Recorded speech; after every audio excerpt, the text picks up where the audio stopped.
The massive doors of the Galactic Council chamber swung open. Admiral Wilson squared his shoulders as he walked in beside Ambassador Gray. The room was designed to make visitors feel small. Its ceiling rose hundreds of feet above them, and the council members sat on raised platforms arranged in a half-circle. "Remember, they expect us to be grateful just for being allowed in this room," Gray whispered. Wilson nodded. After 20 years in the Earth Defense Force, he had learned to hide his anger behind a mask of calm. Today would test that skill. The 12 council members looked down at the humans with expressions ranging from boredom to mild disgust. Each alien was different. Some had scales, others had too many eyes, and one seemed to be made of living crystal. But they all shared the same look of superiority. "The representatives from Earth may present their case," announced High Counselor Morix, his blue skin shimmering under the lights. "Though we remind you that your speaking time is limited to 10 minutes, as befits a single-system species." Gray stepped forward, her silver hair contrasting with her dark blue uniform. At 62, she had spent half her life trying to secure humanity's place in the galactic community.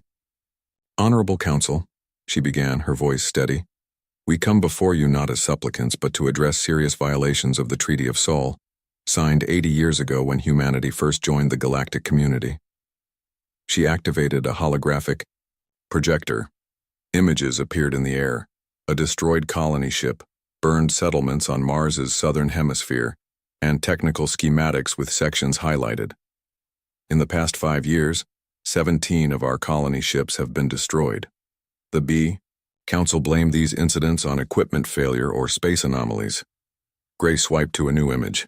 "This is recovered footage showing ships matching Council member designs attacking our vessels." Murmurs spread through the chamber. A reptilian counselor named Vex leaned forward. "These are serious accusations, Ambassador. Perhaps your primitive sensors misidentified natural phenomena. Or perhaps these are clever fakes." His forked tongue flicked out. "After all, humans are known for their creativity." Wilson had heard enough. He stepped forward, breaking protocol. "We also have evidence of Council agents sabotaging our technological development," he said. With a wave of his hand, the hologram changed to show alien figures infiltrating research labs. "Every time we approach a breakthrough in faster-than-light travel or weapons technology, mysterious accidents occur." High Counselor Morix banged his gavel. "Admiral Wilson, you are not recognized to speak. Ambassador Gray, control your military escort." Gray ignored the reprimand. "For 80 years, humanity has tried to be a good galactic citizen. We've traded fairly, shared our unique cultural achievements, and respected Council boundaries. In return, you've treated us like children, dangerous children to be contained." She took a deep breath. "We come today with an ultimatum, not a petition." The chamber went silent. Even the Council guards at the door turned to look. "Earth demands the following. First, acknowledge Council involvement in the attacks on our ships and sabotage of our research. Second, agree to a new treaty recognizing humanity's right to expand to any unclaimed system. Third, end all restrictions on our technological development." A tall, willowy counselor with glowing eyes laughed. "Or what exactly? Your species controls one small planetary system. Your ships can barely reach the nearest stars. What possible leverage could you have?" Admiral Wilson stepped forward again. "War, Counselor Alara. If these terms are not met, within 3 Earth weeks, the United Earth government will consider itself at war with the Galactic Council." The Council chamber erupted in laughter. Several members bent over, their strange alien bodies shaking with amusement. Only Counselor Alara remained composed, her glowing eyes studying the humans carefully. High Counselor Morix wiped a tear-like fluid from his eye. "Admiral, while we appreciate the entertainment, threatening the combined might of 12 spacefaring civilizations with your primitive fleet is like a cave dweller threatening a modern army with a pointed stick." Ambassador Gray remained calm. "We are not bluffing, counselors. Humanity has been preparing for this possibility for decades." "With what?" asked Vex, still chuckling. Your fastest ships would take years to reach even our closest outposts. Wilson smiled for the first time since entering the chamber. There is much about humanity you've chosen not to learn, Counselor. Morix banged his gavel again. Enough of this farce. The Council rejects your so-called evidence and your absurd demands. Earth will remain classified as a Class 3 developing world, with all the restrictions that entails. This meeting is adjourned. As the council members began to rise, Gray called out, 3 weeks, counselors. After that, remember that you chose this path. Walking back through the vast hallways of the council station, Wilson and Gray remained silent until they reached their ship. The small vessel seemed pitiful compared to the massive council ships docked nearby. Inside the secure briefing room, Gray finally spoke. That went exactly as expected. Wilson nodded. They're so convinced of their superiority they can't imagine us as a threat. He touched a panel on his wrist. A hidden communication system activated, linking them directly to Earth Command 40 light-years away. The connection was instant, proof of at least one technology humans had kept secret. Command, this is Wilson. The Council has rejected our terms, a voice replied immediately. Understood, Admiral. Did they believe our threat? No, sir. They laughed at us. There was a brief pause. Very well. You are authorized to activate the Prometheus Protocol. All fleet commanders have been notified. Good luck and Godspeed. The connection ended. Wilson looked at Gray, his expression grim. It's done. Gray walked to the view screen, looking out at the massive council station. All those years of being underestimated, treated as inferiors. It ends now. Wilson joined her. Project Spartacus is ready? All ships are in position? Yes. The first strike teams will deploy the moment we're clear of council space. Gray's voice was quiet. The hidden shipyards in the asteroid belt have completed the final vessels. Earth's colonies on Mars, Europa, and Titan have evacuated all non-essential personnel to the underground shelters. The quantum displacement drives have been installed on all major warships. Wilson nodded. And the Council has no idea that we can appear inside their defense grids without warning. He shook his head. Their arrogance will be their downfall. As their ship undocked, a Council patrol vessel moved alongside, escorting them out as if they were unruly children being shown the door. Gray watched them through the view screen. They still think we're using conventional drives. They'll track us at light speed heading back to Earth, never suspecting we'll drop into quantum space the moment we're out of their sensor range. Wilson's hand hovered over the ship's communication panel. One message to Fleet Command would launch humanity's first strike. Ships hidden throughout human space, more ships than the Council believed humans could possibly possess, waited for his signal. The Council has had 10,000 years to prepare for war, he said quietly. We've had less than a century. But we had something they didn't. Necessity, Gray finished his thought. The mother of invention. Wilson pressed the panel. And in 3 weeks, they'll learn what humans can accomplish when backed into a corner. As their ship accelerated away from the Council station, the escorting patrol vessel peeled away, its crew likely already forgetting the amusing humans who had dared to threaten the mighty Galactic Council. They had no idea what was coming. 3 weeks passed. On the Council homeworld of Talos Prime, Security Director Vorn studied the reports with growing irritation. 4 outposts near human space had gone silent in the past 12 hours. No distress signals, no signs of battle. They simply stopped communicating. Communications failure, suggested his assistant. The humans lack the ability to cross such distances quickly, let alone attack our installations. Vorn wasn't convinced. Send probe ships to each location, double the patrols along the border of human space. Across the room, Counselor Ilara watched silently. Unlike the other council members, she had not laughed at the human threat. In her 900 years, she had learned that desperation could make even primitive species dangerous. You're worried, she said, approaching Vorn. You think they actually attacked us? Impossible, Vorn replied too quickly. But still we should investigate. Captain Reed stood on the bridge of the Earth Defense Force ship Nightshade. The vessel was small compared to Council warships, but it had something no Council ship possessed: a quantum displacement drive. Status. Report, Reed ordered. His second-in-command, Lieutenant Park, looked up from her console. All 3 outposts neutralized, Captain. No alarms triggered. The Council still doesn't know we were there. Reed nodded, satisfied. Any casualties? None. On our side. We followed orders and evacuated all alien personnel before destroying the facilities. Reed looked at the main screen, which showed the stars around them. Somewhere out there, 5 other human strike teams were hitting similar targets. The first phase of the Prometheus protocol was underway. Set course for the Cygnus Armory, Reed ordered. Prepare displacement in 5 minutes. The Nightshade moved silently through space.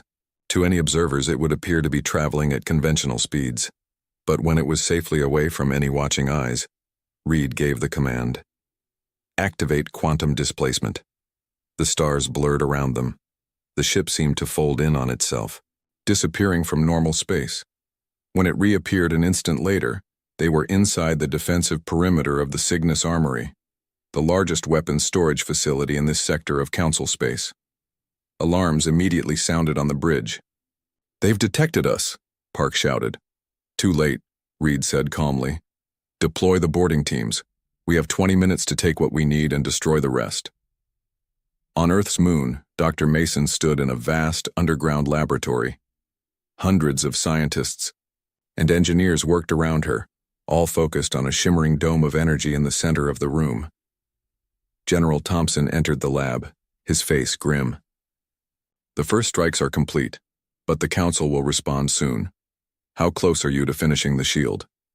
Mason wiped sweat from her forehead. The prototype works. We can create a shield that will block their energy weapons. But deploying it across all human settlements will take time. How much time? At least 2 weeks for Earth, another month for the colonies. Thompson frowned. We might not have that long. Intelligence suggests the Council is already assembling their fleet. Mason turned to face him. Then we'll have to prioritize. Earth, first, then Mars. The outer colonies will have to rely on their hidden bunkers until we can extend the shield network. Do what you can, Thompson said. I'll make sure you get all the resources you need. As he left, Mason returned to her work. On a screen nearby, she could see Admiral Wilson addressing the United Earth government. The secret war had begun. Now, they had to survive the Council's wrath. On Talus Prime, the Council chamber was in chaos. Reports of attacks flooded in from across Council space. The Cygnus Armory had been breached, its most advanced weapons stolen or destroyed. 3 shipyards had been sabotaged, and somehow the humans had planted explosives on the hulls of 6 dreadnoughts in the main Council fleet. Impossible, shouted High Counselor Morix, his blue skin now pale with shock. How could they strike so far from their world? Our sensors would have detected their ships approaching. Forn displayed a recording recovered from the Cygnus Armory. It showed a human ship appearing from nowhere, directly inside the defensive perimeter. They have developed some form of teleportation technology, he explained. They can bypass our defenses completely. Why didn't we know about this? Demanded another counselor. Alara stepped forward. Because we underestimated them. We've spent decades preventing them from advancing, never considering they might develop technologies along paths we hadn't explored. Morix slammed his fist on the table. It doesn't matter. There's still just one species with one star system. Gather the combined fleet. We will crush these upstart humans and remind them of their place in the galaxy. Admiral Wilson stood in Earth's orbital command station, watching as reports came in from the strike teams. Captain Reed's mission to the Cygnus Armory had been particularly successful. The team had captured Council weapon designs that would help improve Earth's defenses. Ambassador Gray joined him, looking at the strategic display. Phase 1 is complete. All targets neutralized with minimal casualties on both sides. Wilson nodded. But Phase 2 will be much harder. The Council fleet is gathering. Our intelligence suggests they'll launch a full-scale attack on the solar system within days. Are we ready? As ready as we can be. Wilson pointed to positions in the display. Our fleet is in position. The minefield is deployed between Mars and Jupiter. Dr. Mason's shield prototype is being installed on Earth's defense platforms. Gray looked troubled. The Council has thousands of ships. We have fewer than 300, even counting the ones we've kept hidden. Numbers aren't everything, Wilson reminded her. Our ships can appear and disappear at will, and we have other surprises waiting. A communications officer approached them. Admiral, we're receiving a transmission from Talos Prime. The Council is demanding our immediate surrender. Wilson laughed. Tell them we'll discuss terms after they acknowledge our original demands. They also sent visual records of their fleet, the officer added. It seems they want to intimidate us. Wilson and Gray looked at the images. Thousands of warships gathered, each one larger and more heavily armed than anything in Earth's arsenal. They still think this is about firepower, Gray said softly. Wilson nodded. That's their mistake. This was never about having bigger ships or more weapons. It's about being underestimated for too long. He turned to the communications officer. Send word to all commands. Operation Trojan Horse begins now. Captain Reed and the crew of the Nightshade watched from hiding as the massive Council fleet moved toward the solar system. Their small ship was stationed near a gas giant in a neighboring system, along with dozens of other EDF vessels. Will it work? Park asked quietly. Reed checked the countdown timer on his display. It has to. Otherwise, humanity doesn't stand a chance. The timer reached 0. Reed opened a channel to all ships in his battle group. All ships, prepare for coordinated jump. Our target is the Council flagship. Remember your training and trust. Your technology. Humanity is counting on us. As the Council fleet approached Earth, believing they faced a simple battle against an outmatched opponent, they had no idea that hundreds of human ships were about to appear in their midst, striking from impossible angles with weapons they had never seen before. The real war was just beginning. Supreme Commander Drav stood on the bridge of the Council's flagship, the Eternal Dominion. The massive ship led a fleet of over 3,000 vessels from all 12 Council species. Drav had commanded many campaigns against rebellious worlds in his 200-year career, but never had he faced such an unusual enemy. We are approaching the outer boundary of the human solar system, Commander, reported his second-in-command. No sign of defensive positions. Drav frowned. The humans had shown surprising capabilities in their first strikes. Where was their defense? Scan for hidden ships or stations, he ordered. They must be planning something. The fleet moved past the gas giant Neptune, then Uranus. Still nothing. When they reached Saturn, they found abandoned mining stations and empty habitats. It appears they've retreated to their homeworld, said an officer. Perhaps they realized the futility of resistance. Drav wasn't convinced. Maintain battle readiness. Deploy scout ships ahead of the main fleet. As they approached the orbit of Mars, the scouts reported the same thing: abandoned outposts and silent defense platforms. This makes no sense, Drav muttered. They start a war and then hide? The fleet moved forward cautiously. When they reached Mars orbit, Drav gave the order to prepare for the final approach to Earth. At that moment, everything changed. Explosions rippled through the middle of the Council formation. Dozens of ships erupted in flames as hidden antimatter mines detonated among them. Ambush! Drav shouted. Battle stations! Before the Council ships could reorganize, human vessels appeared from nowhere directly among them. Unlike the small strike ships used in the first attacks, these were full-sized warships, their hulls gleaming with strange technology. How did they get past our sensors? Demanded Drav. A tactical officer looked up from his station, his face showing confusion. Sir, they were here all along, somehow hidden in plain sight. Captain Reed watched from the bridge of the Nightshade as the battle unfolded. The Council fleet dwarfed the human forces, but surprise had given them the initial advantage. Dimensional, pocket disruptors working perfectly, reported Lieutenant Park. Their ships can't tell which direction our attacks are coming from.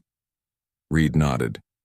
The technology allowed human ships to partially exist in multiple dimensions, making them nearly impossible to target accurately. Deploy the wormhole weapons, he ordered. Throughout the battle, small devices activated, creating miniature wormholes that redirected the Council's energy weapons back at their own ships. Several large Council vessels destroyed themselves. Their powerful beams reflected to hit their own hulls. Reed's console beeped with an incoming message from Admiral Wilson. Phase 1 of the battle is complete, Wilson said. Commence Phase 2. Good hunting, Captain. Reed turned to his crew. You heard the Admiral. Prepare for dimensional jump. Target the Council flagship. On Earth, deep below the surface in a reinforced bunker, President Allen addressed the billions of people watching on screens across the planet and colonies. Citizens of Earth and her colonies, by now you've seen the Council fleet in our skies. You know we are at war. She paused, her expression solemn. This is not a war we wanted. We asked for equality. We asked for respect. The Council responded with contempt. Images from the battle appeared beside her, showing human ships dancing between dimensions while Council vessels struggled to respond. For decades, we've developed technologies in secret. Today, those technologies are our shield and our sword. But make no mistake, this is not a war of conquest. We fight for our right to determine our own future among the stars. In lunar orbit, Dr. Mason watched as the shield generators powered up over major Earth cities. The shimmering domes would protect against the Council's energy weapons but not against physical projectiles, and they wouldn't help the smaller settlements that hadn't received generators yet. Power at 80%, reported her assistant. We're deploying faster than expected. Mason nodded, but her mind was elsewhere. On a monitor, she watched Council ships breaking through the human lines. Despite all their technological advantages, humans were still outnumbered 10-1. How long can our fleet hold them off? She asked a nearby military officer. Not long enough, he admitted. We need something more. Mason looked at a secure terminal showing a project even more classified than the shields. Tell Admiral Wilson that Project Looking Glass is ready. It's time to use our final surprise. Commander Jackson led a small team through the darkened corridors of the Eternal Dominion.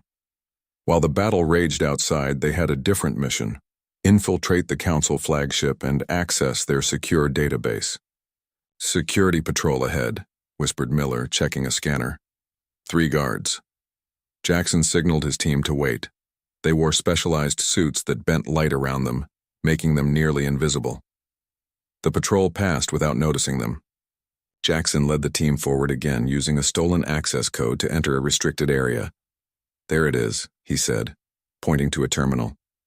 The main database node. Miller attached a device to the terminal while the rest of the team kept watch. Downloading now. This will give us everything: Council battle plans, defense codes, and intelligence on all their worlds. Jackson nodded. But we're looking for something specific. Find anything about Operation Seedbed or the Architect program. As Miller worked, the ship shuddered around them.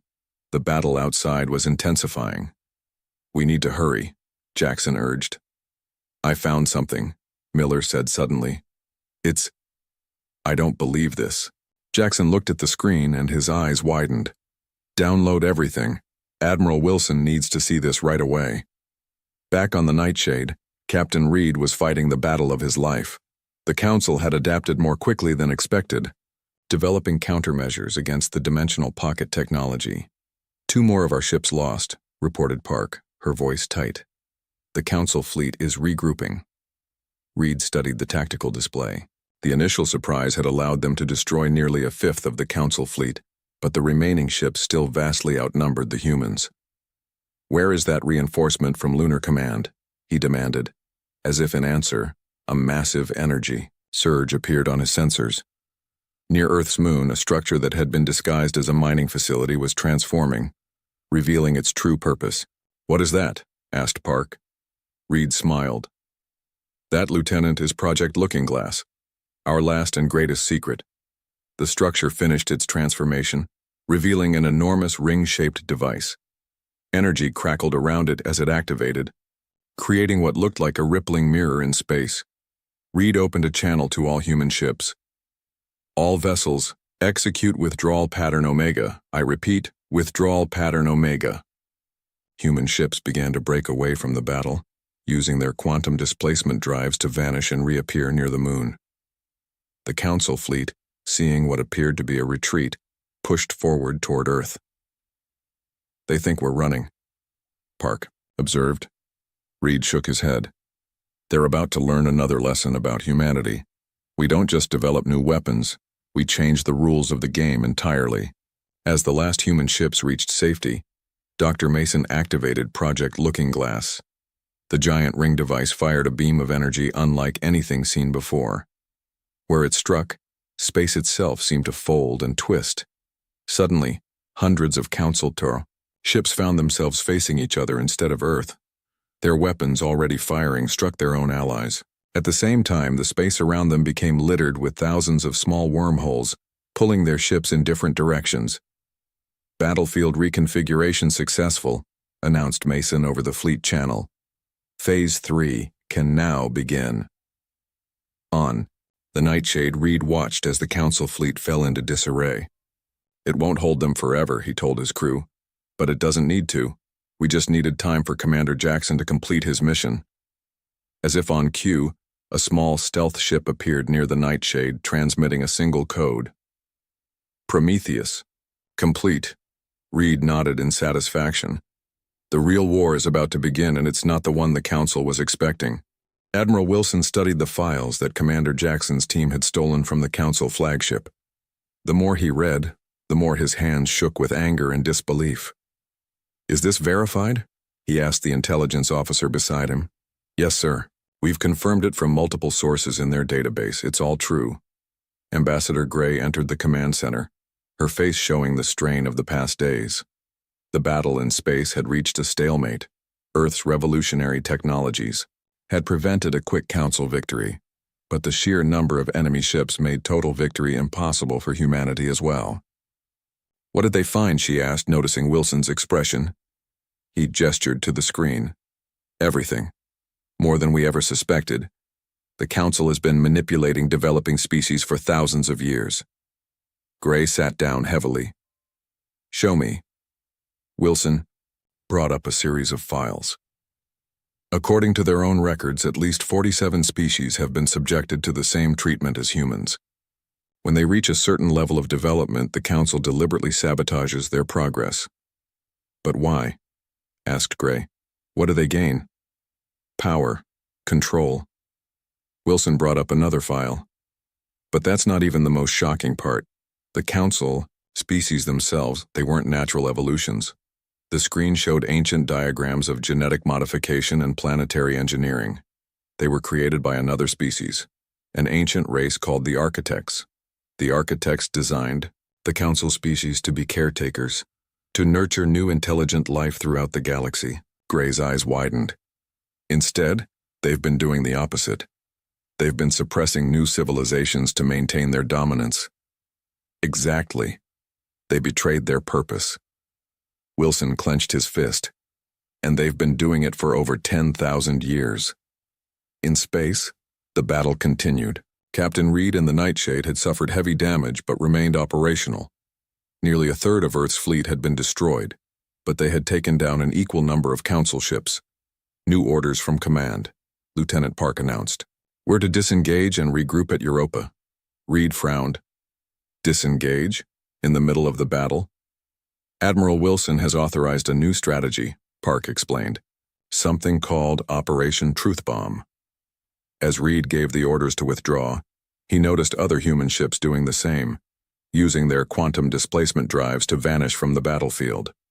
The Council fleet, now more cautious after facing humanity's strange technologies, did not immediately pursue. On the Council homeworld of Talus Prime, Security Director Vorn received alarming reports.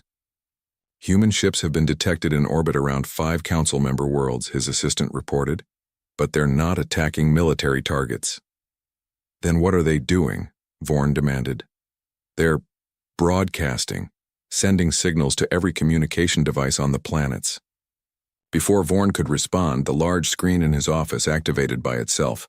The face of Admiral Wilson appeared. "People of the Galactic Council," Wilson began. "I am Admiral Wilson of Earth. Your leaders have told you that humans are dangerous, primitives who need to be controlled. Today I will show you the truth." The broadcast continued, showing the stolen council files, proof of their deliberate suppression of developing species, their sabotage of human colonies, and most damning of all, the truth about their own origins as created species meant to nurture, not control. "End this transmission," Vorn shouted. "We can't," his assistant replied. "They've taken control of our communication network." Across 5 major council worlds, billions of alien citizens watched as their leaders' secrets were exposed. On Earth, President Allen met with her military and diplomatic advisors. The news from the battlefield was mixed. Project Looking Glass had successfully disrupted the Council fleet, but Earth's lunar colonies had suffered heavy bombardment in retaliation. "Casualties?" she asked grimly. 8,000 in the lunar cities, reported the defense minister. The shield technology saved the main habitats, but the outlying areas were hit hard.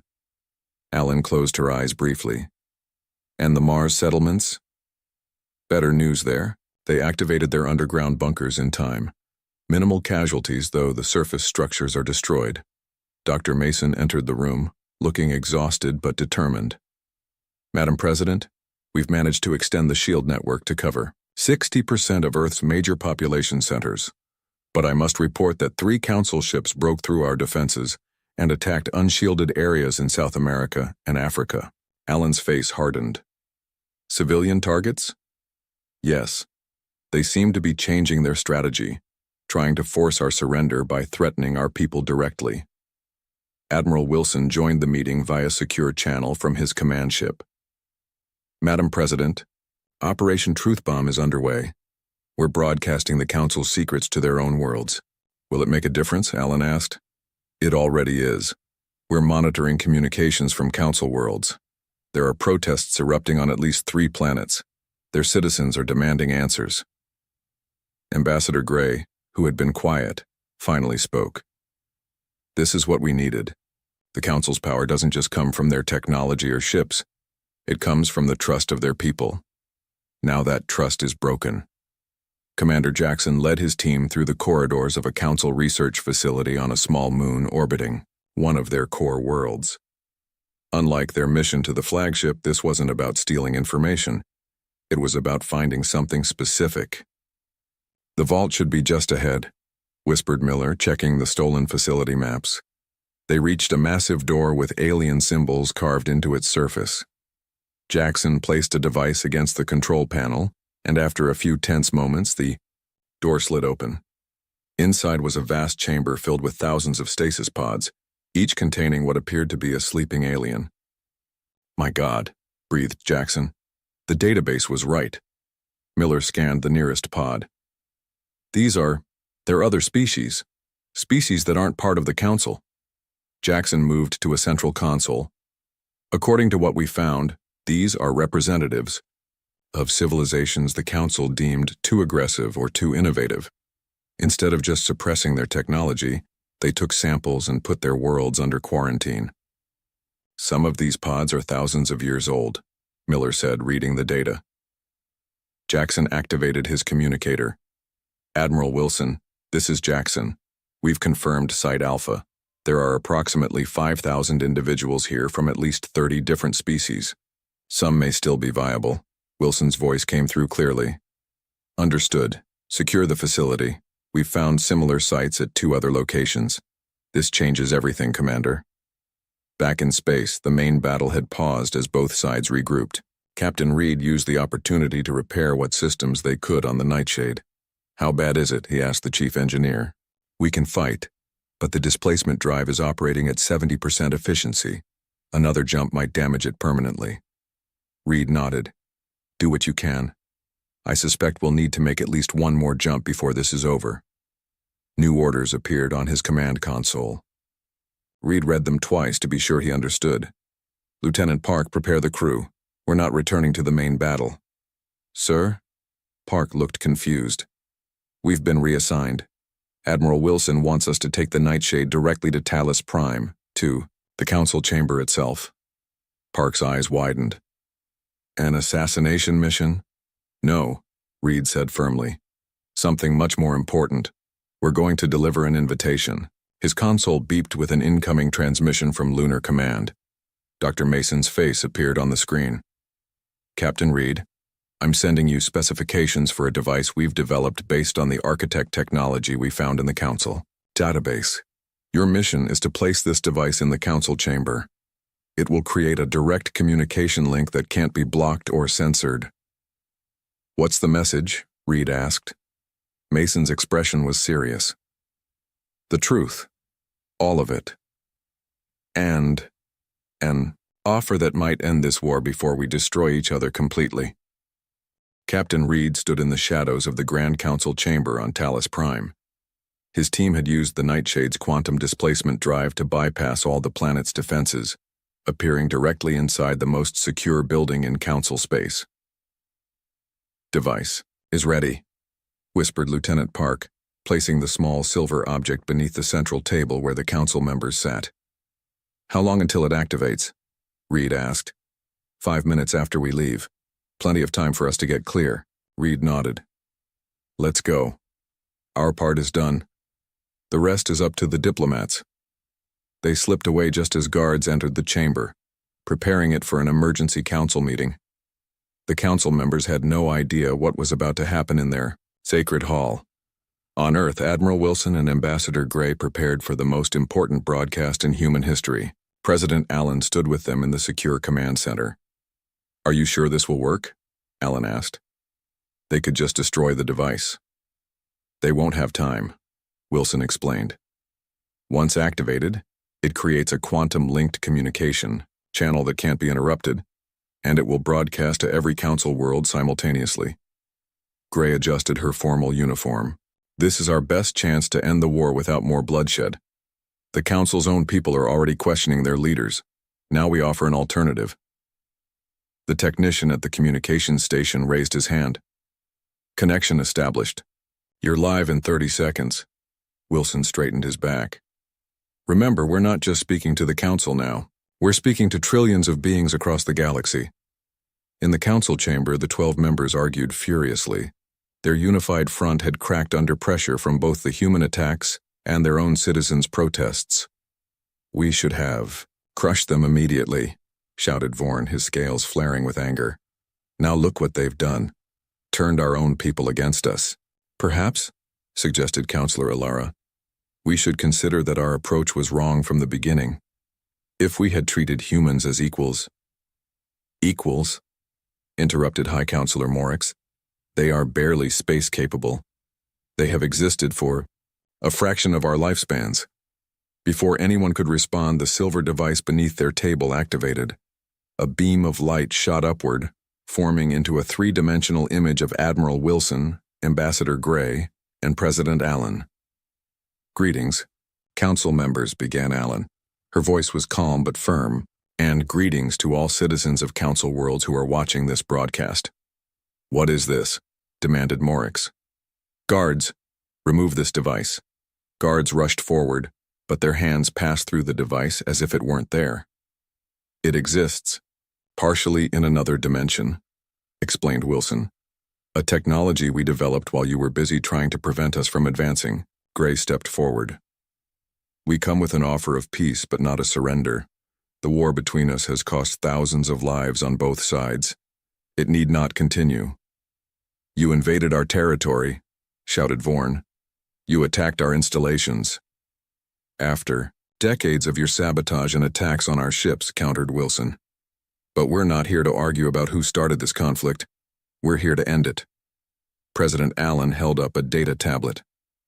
We call it the Terra Accords, a new treaty that will replace the Council with a more representative galactic assembly where all spacefaring species have equal voice.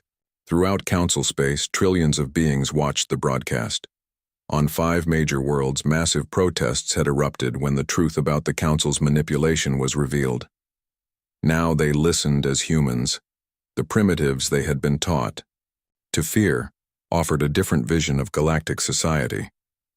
This is absurd, Morix said dismissively. The Council has maintained peace for 10,000 years by suppressing any species that might challenge your power, Gray responded. We've found your stasis vaults. We know what you did to those other civilizations. Murmurs spread through the chamber as junior council members and staff reacted to this news. Many had not known about the vaults. More importantly, Wilson added, we know what you were meant to be. The architects created you to nurture new life in the galaxy, not control it.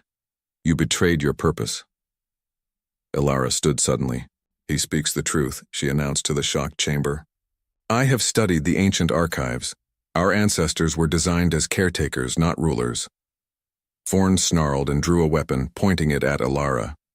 Traitor, you would side with these primitives? Before he could fire, his own guards seized him. The broadcast had affected them too. The choice is yours, President Allen said. Join us in creating something better, or face your own people's judgment. The truth cannot be hidden any longer. 5 years later, Admiral Wilson stood on his porch overlooking the Pacific Ocean. Now retired, he had traded his uniform for comfortable civilian clothes. In the sky above, ships from dozens of species moved in orderly patterns, arriving for the inaugural session of the Galactic Assembly. Ambassador Gray, now Secretary General Gray, pulled up in a government vehicle. She looked more formal than ever in her assembly uniform, but her smile was warm as she approached her old friend. Enjoying retirement? She asked. Wilson laughed. Most days. It's strange not having a war to fight or a crisis to manage. Today is historic, Gray said, looking up at the ships. Representatives from 57 species, including all former council members, even the beings we freed from the stasis vaults, have sent delegates. And the architects? Any sign of them? Gray shook her head. Not yet. Dr. Mason's expedition is following leads from the old council archives. She believes they might have left the galaxy entirely, moving on to seed life elsewhere. Wilson nodded thoughtfully. Perhaps someday we'll find them, or perhaps we've already become what they intended, caretakers rather than conquerors. A small craft landed nearby. Captain Reed, now Admiral Reed, stepped out with Lieutenant Park, who commanded her own ship now. We couldn't miss this, Reed said, shaking Wilson's hand. The first official meeting of the Assembly. 5 years ago, who would have believed? It possible? Not the Council, that's for sure, Wilson replied with a smile. They watched as more ships descended toward the massive assembly building that had been constructed near the old United Nations headquarters in New York. Ships of every size and design, carrying beings that only years ago might have been enemies. Was it worth it? Park asked quietly. The war, the sacrifices? Wilson thought of the memorial he had visited just yesterday, names of those lost in the lunar bombardments and the space battles. Too many names. War is never worth it, he said finally. But what came after? A galaxy where species are judged by their actions, not their age or technology. That was worth fighting for. Gray's communicator beeped. They're ready for the opening ceremony. We should go. As they boarded Gray's vehicle, Wilson took one last look at the sky filled with alien ships. He remembered standing in the council chamber, being laughed at for suggesting humans could challenge the mighty Galactic Council. No one was laughing now. Humanity had proven itself not just through strength of arms, but through strength of vision. They hadn't just won a war, they had changed the galaxy. As the craft lifted off toward New York, Wilson smiled to himself. The Council had thought humans were bluffing when they threatened war. But humanity's greatest strength had never been their weapons or technology. It had been their ability to imagine a better future, and their determination to make it real. The new Galactic Assembly wasn't perfect. There would be conflicts and disagreements in the years to come. But for the first time in 10,000 years, the galaxy's future would be decided by all its peoples together, not by 12 self-appointed rulers. And that, Wilson thought, was a victory worth far more than any battle won in space.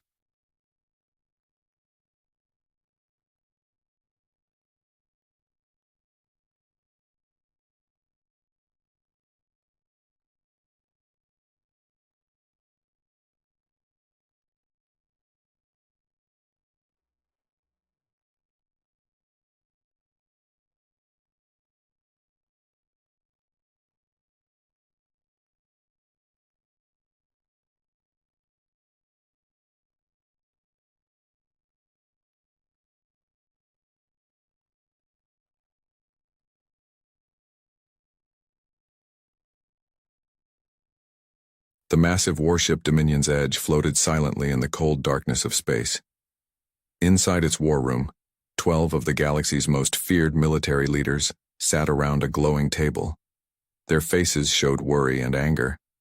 For 6 months, one human ship had made fools of them all. Admiral Krex stood at the head of the table.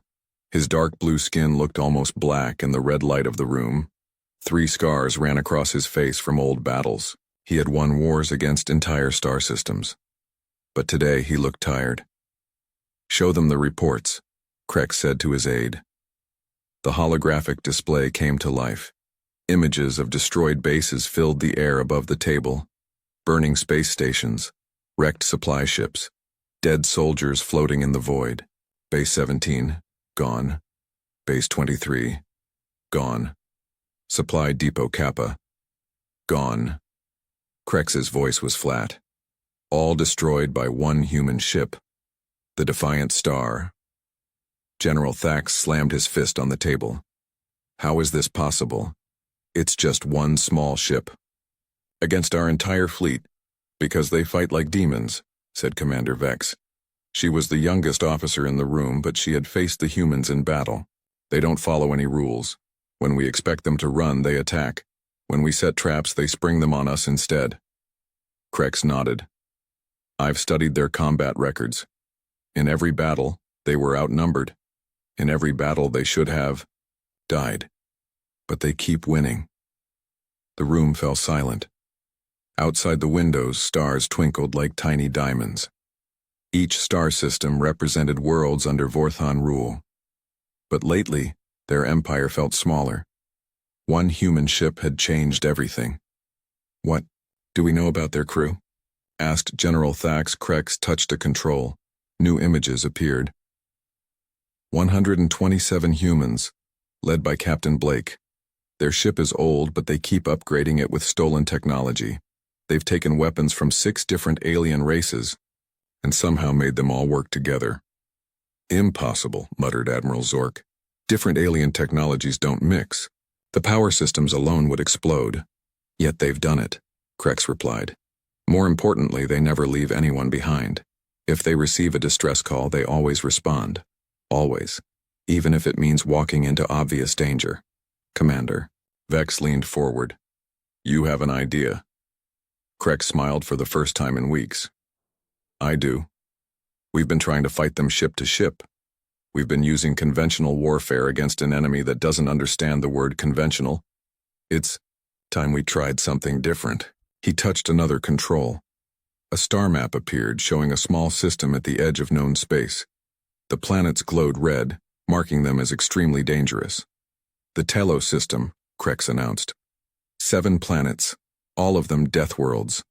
The 3rd planet, Telos 7, is the worst of them all. General Thax studied the display. "I know this place. We lost a research team there 5 years ago. The planet killed them in 3 days." "Exactly," said Krex. "Telos 7 has everything that kills. Toxic air that melts metal. Gravity storms that change every few hours. Predators that hunt in packs and can smell fear from miles away. The ground itself is acidic. Even our best environmental suits last only hours there." "So how does this help us?" asked Admiral Zork. Krex's smile grew wider. "The planet also has something else. Ancient technology. Orbital defense systems left behind by a dead civilization. The systems still work, but they've been dormant for thousands of years." He highlighted several points around the planet. "These defense stations can create an energy barrier around the entire world. Nothing gets in or out once it's activated. The original builders used it to protect their world during wars. Now we'll use it as a prison." Commander Vex understood first. "A trap." "The perfect trap," Krex confirmed. "We send out a fake distress signal. A civilian transport lost and dying. The humans will have to respond. It's what they do. We lead them to Telos 7, then activate the ancient defense grid. They'll be trapped on the surface with no way to escape." "But how do we activate the defense system?" asked General Thax. Krex pulled up technical data. "Our scientists have been studying the ruins for years. We found the control codes 3 months ago. The system responds to specific energy frequencies. We can trigger it from orbit. Admiral, Zorg still looked doubtful. What if they escape before we can trap them? They won't, said Krex. The signal will come from the planet's surface. They'll have to land to investigate. Once they're down there, we activate the grid. Even if they try to leave immediately, their ship won't be fast enough. The room buzzed with quiet conversation. The plan was simple but clever. Use the humans' greatest strength against them, their need to help others. Commander Vex raised a concern. What about the planet itself? You said it kills everything. That's the beauty of it, Krex replied. We don't have to fire a single shot. We don't risk any of our ships. We don't lose any soldiers. The planet will do our job for us. In a few days, maybe a week, the humans will be dead. Problem solved. General Thax nodded slowly. It could work, but we need to make the distress signal believable. Already handled, said Commander Vex. I have a team that specializes in fake transmissions. We'll create a perfect civilian transport ID, complete with passenger manifests, cargo records, everything. Krex looked around the table. Are we all agreed? This ends the human problem once and for all. One by one, the officers nodded. They had tried everything else. Direct attacks had failed. Ambushes had backfired. Even sending their best pilots and newest ships had resulted in humiliating defeats. Prepare the fake transport, Krex ordered. Position our fastest ships along likely approach routes. When the humans take the bait, we guide them exactly where we want them to go. As the meeting ended, the officers filed out of the war room. Only Krex remained, staring at the image of Telos 7. The planet looked beautiful from space. Blue oceans, white clouds, green continents. It looked like a paradise. He knew better. Telos 7 was a killer. Soon it would kill the most dangerous humans in the galaxy. Krex touched his communication device. Signal the fleet. Operation Death Trap begins in 6 hours. Outside his window, the stars continued to twinkle. Soon those same stars would witness the end of humanity's most successful ship. The war would return to normal. The Vorthan Empire would continue its expansion across the galaxy. At least that was the plan. The bridge of the Defiant Star hummed with quiet activity. Captain Ross Blake sat in his command chair, watching the stars streak past through the main view screen. His ship was heading toward their next target, a Vorthan supply depot that had been causing trouble for human colonies. Blake was a tall man with gray hair and calm eyes. He had been fighting aliens for 15 years. His crew trusted him completely, and he trusted them. Together, they had turned an old cargo ship into the most feared vessel in this part of the galaxy. Captain, called out Communications Officer Jake Rivers from his station. I'm picking up a distress signal. Blake turned toward him. What kind of signal? Civilian transport. They're calling themselves the Peaceful Dawn. Says they're carrying refugees from the Kepler colony evacuation. Jake's fingers danced over his controls. They sound desperate, sir. Chief Engineer Kate Walsh looked up from her repair work. She was a small woman with dirty hands and a sharp mind. Captain, that signal is coming from the Telos system. That's bad news territory. Blake knew the reputation of the Telos system. Every spacer in the galaxy had heard stories about those death worlds. Ships went in and never came out. But civilians were in trouble. How many people on board? Blake asked. 237 souls, sir, Jake replied. Mostly families. They say their life support is failing. The bridge went quiet. Everyone knew what this meant. The Telos system was dangerous, but they couldn't ignore people who needed help. It wasn't the human way. Dr. Emma Torres spoke up. From the science station, she was the ship's doctor and xenobiologist. Captain, I've been studying the Telos system. The third planet is particularly nasty. Toxic atmosphere, predatory wildlife, unstable gravity. It's killed every research team that's tried to land there. But it's also perfect for hiding, added Navigator Tom Nash. If someone wanted to avoid Vorthan patrols, Telos 7 would be the place to go. Blake made his decision. Jake, respond to their signal. Tell them we're coming. Sir, Kate said carefully. This could be a trap. Blake nodded. It probably is, but what if it isn't? What if there really are families dying out there? The crew exchanged glances. They had all been in situations like this before. The smart thing would be to ignore the signal and continue their mission. But none of them could live with themselves if they let civilians die. "Aria," Blake called to the ship's AI, "plot a course for the Telos system. Best speed." The artificial intelligence responded in her calm, female voice. "Course laid in, Captain. Estimated arrival time, 4 hours, 17 minutes. As the Defiant Star changed direction, Blake felt the familiar weight of command. Every decision could mean life or death for his crew. But some decisions were easier than others. Helping people in trouble was always the right choice. 3 hours later, they arrived at the edge of the Telos system. The star was old and red, casting an eerie light on the 7 planets that orbited it. Each world looked deadly in its own way. "Scanning for the transport," Jake announced. "Got them. They're in orbit around Telos 7, but barely. Their orbit is decaying."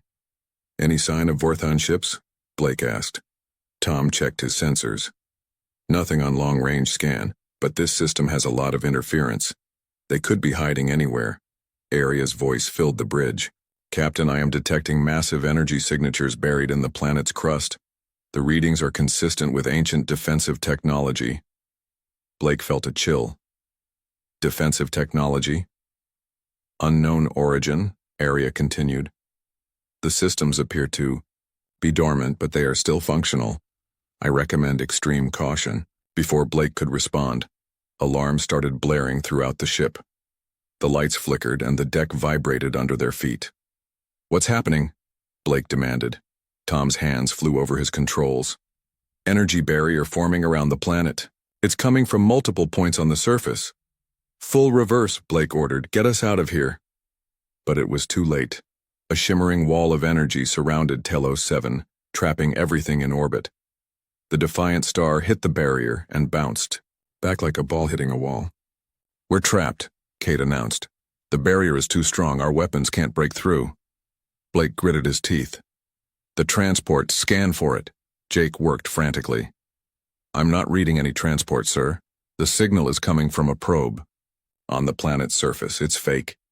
The bridge crew realized the truth at the same moment. They had been tricked. The distress signal was bait and they had taken it. "Incoming transmission," Jake reported. "It's Admiral Krex of the Vorthon fleet." Blake nodded grimly.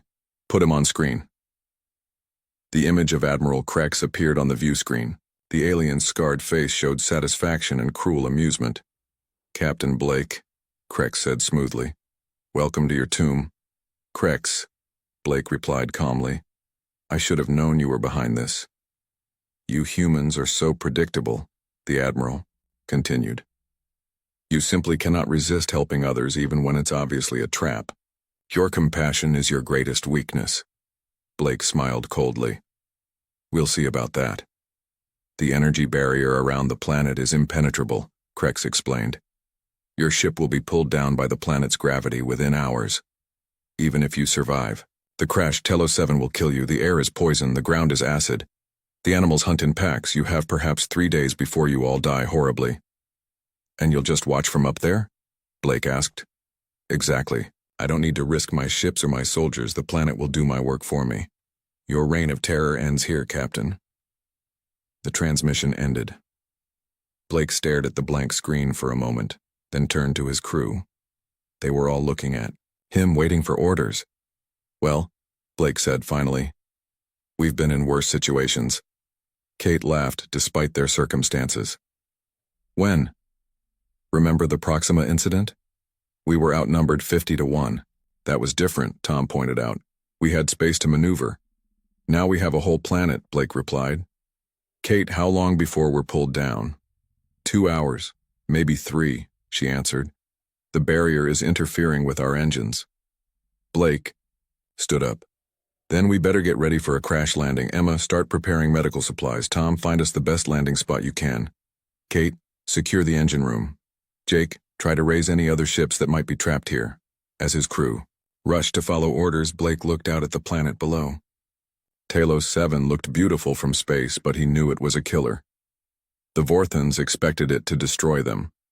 Blake had other plans. He had been underestimated before. It never ended well for his enemies. The Defiant Star began its final descent toward the surface of the Death World.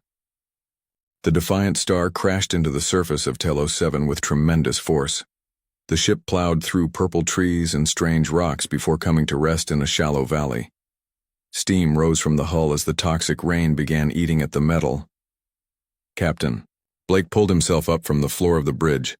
His head was bleeding, but he was alive.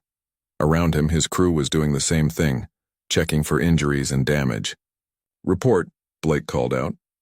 Kate's voice came through the communication system. "Engine room is flooded with some kind of acid vapor.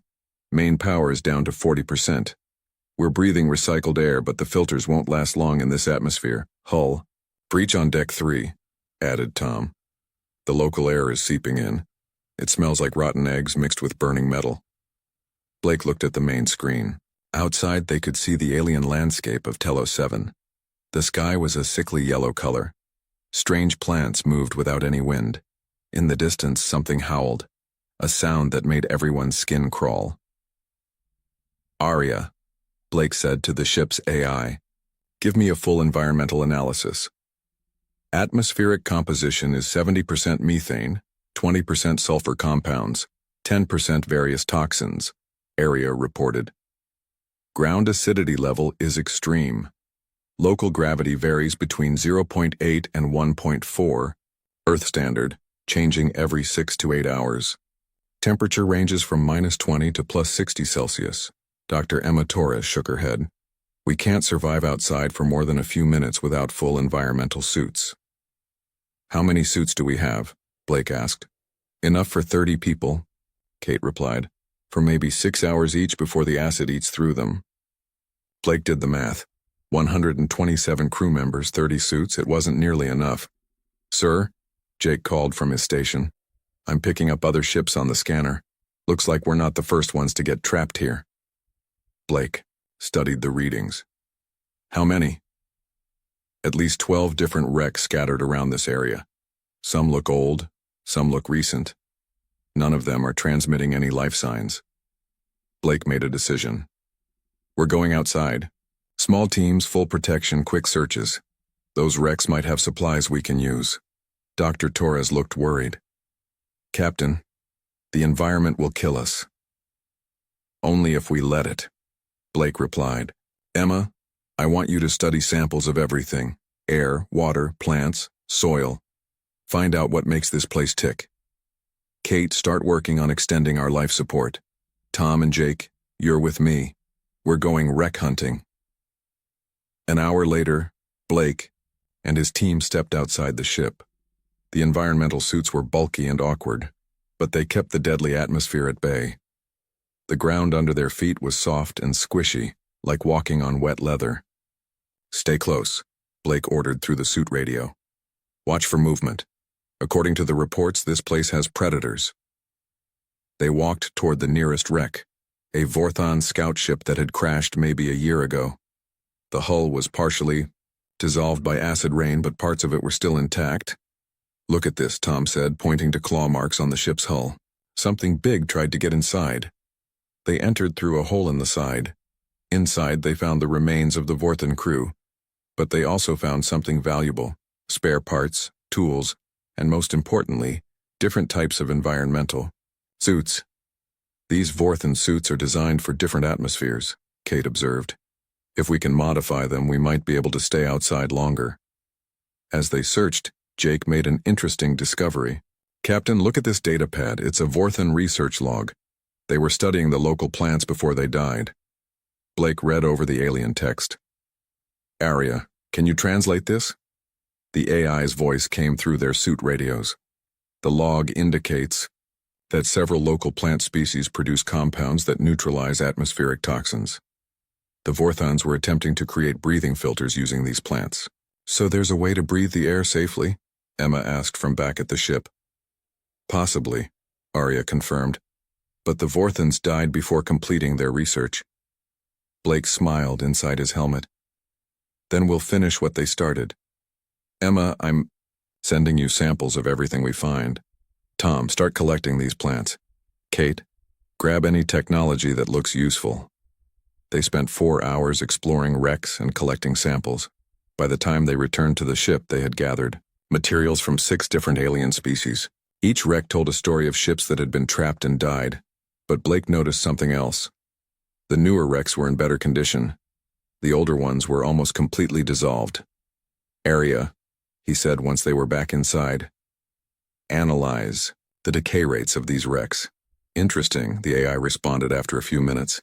"The older wrecks show signs of being broken down by biological processes, not just chemical ones. Something is actively recycling the metal." Dr. Torres looked up from her samples. "Captain, I think I know what. These soil samples contain microorganisms that eat metal.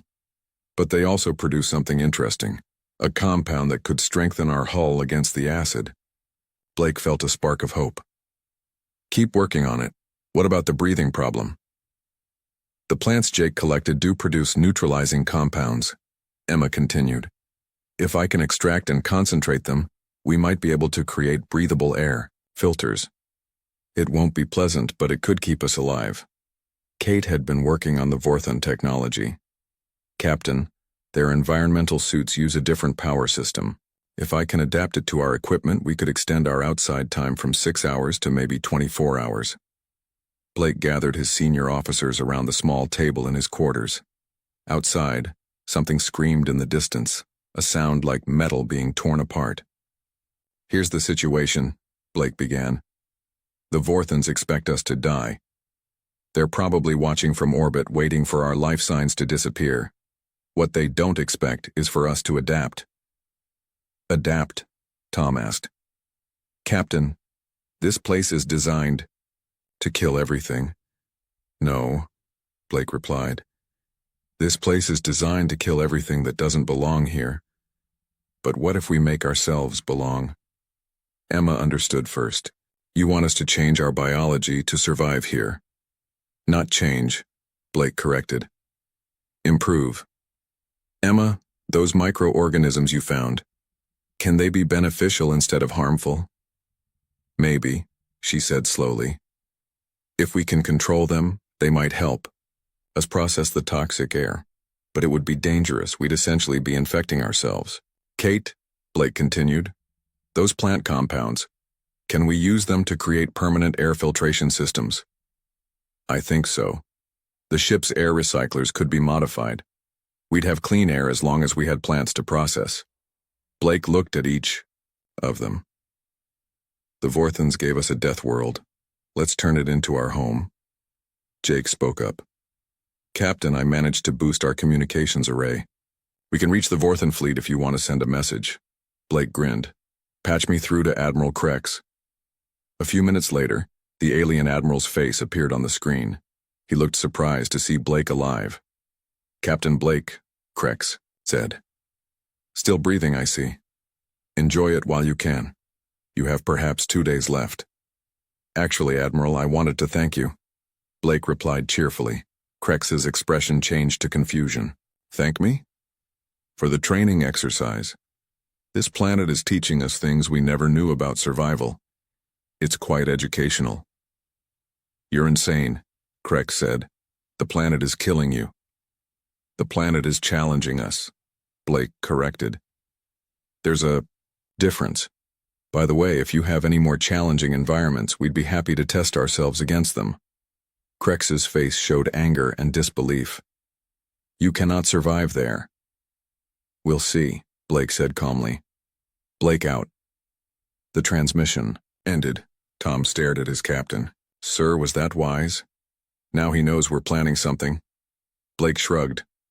"Let him know. Confidence is a weapon too. Besides, we have work to do."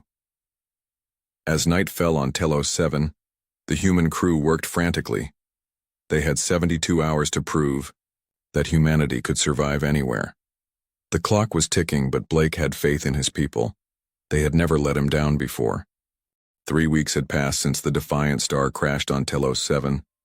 Admiral Krex sat in his command chair aboard the Dominion's edge, staring at the sensor readings with growing confusion. "This can't be right," he muttered to Commander Vex. "Check. The sensors again. Vex ran the scan for the third time. The readings are accurate, sir. The human ship is showing full power. More than full power, actually.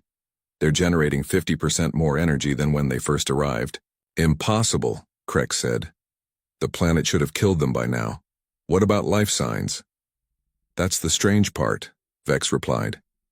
I'm reading more life signs now than before. A lot more. Krex stood up. How many more? When they crashed, there were 127 humans. Now I'm reading over 200 life forms around their crash site. Admiral Zork, who had been listening, shook his head. The sensors must be damaged. Nothing survives on Tilo 7 for more than a few days. Send down a probe, Krex ordered. I want to see what's happening. Meanwhile, on the planet's surface, Captain Blake was standing outside the Defiant Star without an environmental suit. He was breathing the toxic air as if it were normal. Around him, his crew worked on various projects, all of them breathing freely. Dr. Emma Torres had succeeded beyond anyone's wildest dreams. The plant compounds she had discovered didn't just neutralize toxins, they actually made humans stronger. The crew had spent 2 weeks gradually adapting their biology, and now they could survive in conditions that would kill most alien species. Captain, called Kate from the top of a new structure they were building. The power collectors are working perfectly. We're pulling energy directly from the lightning storms. Blake looked up at the massive metal framework rising above their camp. Kate had designed it to capture the electrical energy from Telos 7's frequent storms. Each lightning strike powered their growing settlement for hours. How's the mining operation going? Blake asked Tom, who was covered in dirt and grinning. Better than expected, Tom replied. The acid that dissolves most metals actually purifies the rare elements we need. We're extracting materials that would cost millions of credits anywhere else. Blake walked through their expanding settlement. What had started as a simple crash site was now a thriving community. They had built workshops, living quarters, and laboratories. Gardens of local plants provided both food and air purification. But the most amazing change was in the people themselves. The human crew wasn't just surviving, they were thriving. The harsh environment had made them stronger, faster, and more resilient. Blake, called a voice from the edge of the settlement. It was Maria Santos, a pilot from a crashed merchant ship they had found 3 days earlier. She was one of 17 survivors they had rescued from various wrecks around the planet. What is it, Maria? Blake asked. The big predators are back, but they're not attacking. They're just watching. Blake followed her to the perimeter. Sure enough, a pack of 6-legged creatures with silver fur stood at the edge of the clearing. These were the apex predators of Telos 7, deadly hunters that could tear apart a shuttle with their claws. But they weren't acting aggressive. They seemed almost curious. Dr. Torres joined Blake at the fence. I think they're learning, she said. We've been here long enough that they recognize us as part of the ecosystem now. Part of the ecosystem? Blake asked. Think about it, Emma explained. We're not trying to fight the planet anymore. We're working with it. We use its storms for power, its plants for air, its acid for mining. The local wildlife is starting to see us as beneficial rather than threatening. Jake came running from the communications center. Captain, the Vorthen probe is coming down. It'll be here in 10 minutes. Blake smiled. Perfect timing. Everyone, prepare for visitors. As the Vorthen probe descended through the toxic clouds, its cameras recorded everything. The images it sent back to the fleet above showed something impossible. Where there should have been wreckage and death, there was a bustling settlement. Humans worked alongside survivors from a dozen different species. The toxic storms that should have destroyed everything were being harvested for energy. The acid rain that dissolved metal was being collected and used for industrial processes. Most shocking of all, the humans were thriving. They moved freely in the poisonous atmosphere. They had built structures that withstood the planet's violent weather. They had turned the deadliest world in known space into a home. This is impossible, Admiral Krex whispered as he watched the feed. Commander Vex was equally stunned. Sir, they're not just surviving, they're building something. Look at those energy readings. The probe's sensors showed massive construction projects underway. The humans were building some kind of industrial complex using technology scavenged from crashed ships and materials mined from the planet itself. What are they building? Krex demanded. His science officer studied the readings. It appears to be everything, sir. Manufacturing facilities, research laboratories, defensive structures. They're creating a permanent base. On the surface, Blake watched the probe hovering overhead. He activated his communicator. Admiral Krex, this is Captain Blake. Thanks for sending the probe. Would you like a guided tour? Krex's voice came through, filled with disbelief. How are you alive? We're not just alive, Blake replied cheerfully. We're better than ever. This planet has been very educational. We've learned so much about survival, adaptation, and resource management. You can't survive there indefinitely, Krex insisted.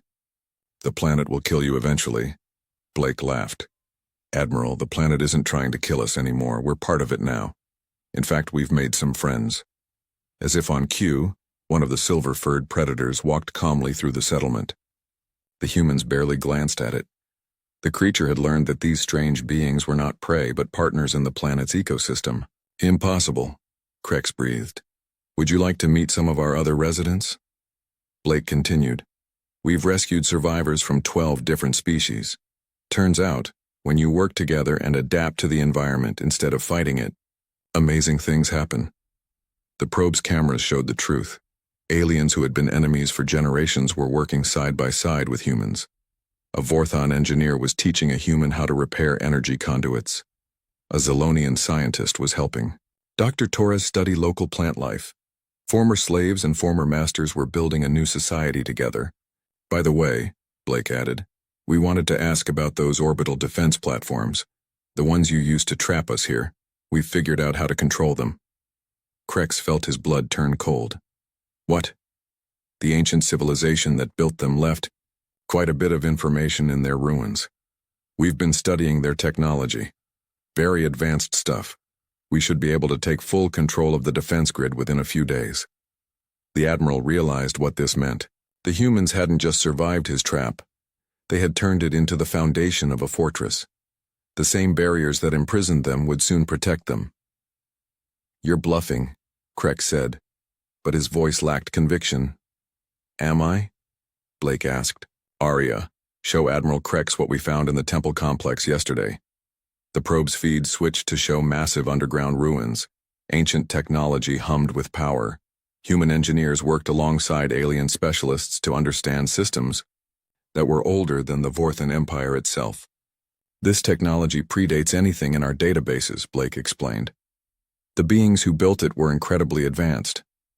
They didn't just create weapons, they created tools for building civilizations.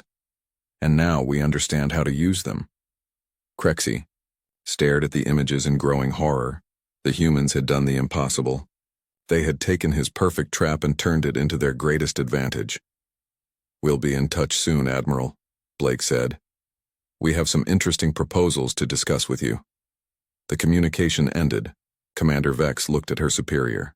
Sir, what do we do? Krex stared at the planet below. 3 weeks ago he had been confident of victory. Now he was looking at a potential disaster that could change the balance of power in the entire galaxy. Send a message to Imperial Command, he said quietly. Tell them we have a problem. Admiral Krex stood on the bridge of the Dominion's edge, reading the message from Imperial Command for the 3rd time. The words were clear, but he couldn't believe them. Sir? Commander Vex asked quietly. What are your orders? Krex crumpled the message in his fist. Imperial Command wants us to negotiate. They're actually considering the human proposals. The humans made proposals? General Thax asked, confused. 3 days ago, Krex replied bitterly. While we were trying to figure out how they survived, they sent detailed plans to every major government in the galaxy. Trade agreements, technology sharing, defensive alliances. They're offering to share what they learned on Telos 7, Commander. Vex pulled up the communications logs. Sir, look at this. In the past week, we've received diplomatic requests from 17 different star nations. They all want to establish relations with the humans on Telos 7. Krex felt a headache building behind his eyes. They're treating the humans like a legitimate government now. Because they are one, said Admiral Zork grimly. According to galactic law, any group that successfully colonizes and defends a world has the right to claim it. The humans have done both. Suddenly, every alarm on the bridge started blaring. The lights flickered and the ship shuddered. What's happening? Krex demanded. The orbital defense grid, shouted the sensor officer. It's powering down. On the main screen, they watched as the energy barrier around Talos 7 slowly faded away. The blue shimmer that had trapped ships for weeks simply disappeared. Incoming transmission, the communications officer announced. It's Captain Blake. Blake's face appeared on the screen. Behind him, they could see the bridge of the Defiant Star. But it looked different now, bigger, more advanced with technology that seemed to blend human engineering with alien designs. Admiral Krex, Blake said with a friendly smile. Good morning. I hope you're having a pleasant day. What did you do? Krex demanded. We solved your trap, Blake replied. The orbital defense system is now under our complete control. We can raise or lower the barrier whenever we choose. We can also extend it to protect friendly ships or use it to target hostile ones. Krex felt his worst fears becoming reality. You're threatening us. Not at all, Blake said calmly. We're offering you choices. You can continue to be our enemy, in which case this system becomes a military fortress that blocks your expansion in this sector. Or you can accept our invitation to establish peaceful relations. What kind of relations? Asked Commander Vex. Blake's expression became serious. We've built something special here, Commander. 17 different species working together, sharing knowledge, solving problems. We've proven that cooperation works better than conquest. You're naive, Krex said. The galaxy doesn't work that way. It does here, Blake replied. We've created a society where strength comes from diversity, where problems are solved through innovation, not violence, and we're offering to share what we've learned. Admiral Zork leaned forward. What exactly are you offering? Technology, for starters, Blake said. We've developed new ways to process toxic environments, harvest energy from natural phenomena, and create materials stronger than anything in your databases. We're also offering defensive partnerships. Defensive partnerships? Krex asked suspiciously. The ancient technology we've discovered isn't just defensive, Blake explained. It's also incredibly advanced manufacturing equipment. We can build ships, weapons, and tools that surpass anything currently available. But we'll only share this technology with peaceful civilizations. The bridge fell silent. Everyone understood the implications. The humans weren't just offering friendship. They were offering to become the galaxy's most advanced technological civilization. And if we refuse? Krex asked. Blake shrugged. Then you continue on your current path.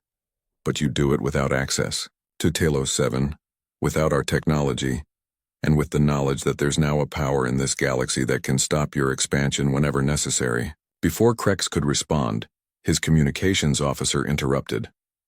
Sir, we're receiving messages from the Imperial Senate. They're ordering us to accept the human proposals. What? Krex spun around. The Senate has been in emergency session for 2 days, the officer continued. They've reviewed all the intelligence on Talos 7. They want immediate peace negotiations. Blake nodded. Your government is wise, Admiral. They understand that this situation has changed the balance of power in the galaxy. The old ways of expansion through conquest are ending. The new way is expansion through cooperation. Krex felt everything he had worked for slipping away. You're destroying our empire. No, Blake said gently. We're offering your empire a chance to evolve. Join us and your people will have access to technologies that will make life better for everyone. Continue as you are, and you'll find yourself increasingly isolated as other civilizations choose cooperation over conflict. Commander Vex stepped forward. Captain Blake, what guarantees do we have that you won't use this technology against us? The same guarantee we give everyone, Blake replied. We don't attack unless attacked. We don't conquer, we invite. We don't force. We offer choices. It's worked so far. Admiral Zork asked the question everyone was thinking. How do we know you're telling the truth? Blake smiled. Because you're going to see for yourself. We're inviting diplomatic missions from every major government to visit Telos 7. Come and see what we've built. Meet the people from different species working together. Judge for yourself whether this is something worth joining. Krex stared at the human captain. 3 weeks ago he had been certain of victory. Now he was looking at defeat, but a defeat that came with an invitation instead of destruction. What about our military forces? Krex asked. What about our expansion plans? Your military can focus on protecting your people instead of conquering others, Blake suggested. As for expansion, there are thousands of unclaimed worlds in the galaxy. We'll help you find and develop them peacefully. The communication officer approached Krex with another message. Sir, direct orders from the Emperor himself. We are to begin immediate peace negotiations. Krex read the message and sighed. The decision was out of his hands now. Very well, Captain Blake, he said formally. The Vorthan Empire accepts your invitation to negotiate. Blake's smile became genuine. Excellent. You can send your diplomatic team down whenever you're ready. Fair warning, though. The planet might seem different from what you expect. Different how? Vex asked. It's not a death world anymore. Blake replied. It's home. 2 hours later, Admiral Krex stood in the shuttle bay, watching as his diplomatic team prepared to descend to Telos 7. Commander Vex was leading the mission, along with scientists, engineers, and cultural specialists. Remember, Krex told them, you're going down to the most dangerous planet in known space. Vex nodded, but she was thinking about Captain Blake's words. The planet that had been designed to kill everything had somehow become a home for beings from across the galaxy. As the shuttle descended through the atmosphere, Vex saw the truth with her own eyes. The toxic storms were being harvested for energy. The acid rains were being collected for industrial use. The deadly predators were living peacefully alongside alien settlers. The shuttle landed in the middle of a thriving city that hadn't existed a month ago. Vex stepped out and breathed air that should have killed her instantly. But the humans had somehow made even the atmosphere safe for visitors. Captain Blake was waiting for them with a diverse group of representatives from the 17 species, now living on Telos 7. Former enemies stood side by side, all of them working toward common goals. Welcome to Telos 7, Blake said warmly. Welcome to the future.